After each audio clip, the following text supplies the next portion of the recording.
Bonjour et bienvenue aussi notre tour d'horizon économique, géopolitique et boursier. Nous sommes le mercredi 17 juin. Commençons par un petit tour d'horizon géopolitique. La presse n'en parle pas, les médias sont silencieux, mais ça continue de bombarder au Yémen. Ça continue évidemment de bombarder tous azimuts entre la Syrie et l'Irak. Et puis la déferlante des réfugiés commence à créer des tensions entre Européens. Bien sûr, c'est l'Italie et la Grèce qui sont les premiers pays hébergeurs, mais là, la vague prend de telles proportions qu'il va falloir de nouveau trouver peut-être une solution politique. Et c'est là que l'Europe témoigne de toute sa grandeur et de toute son efficacité. Chaque fois qu'on doit rechercher une solution politique, eh bien, on peut chercher très longtemps.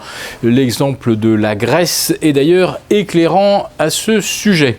Alors, qui va prendre la responsabilité de dire aux Grecs « bye bye » ?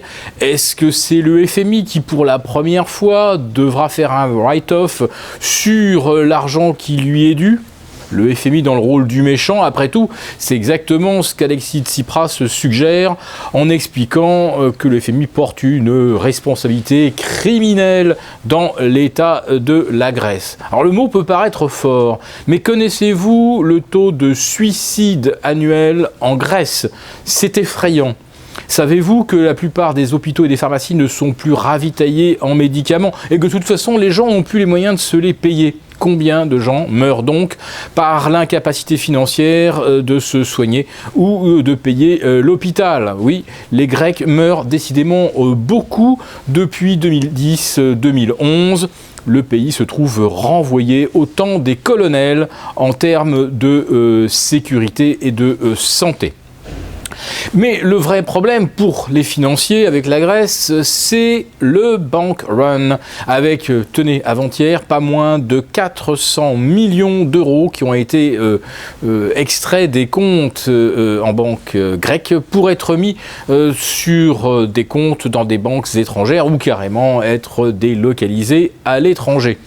Alors, on en est où depuis le début de l'année ? On en est environ à 40 milliards d'euros retirés des banques grecques. Autrement dit, si c'était les banques françaises, c'est comme si les Français avaient retiré 550 milliards.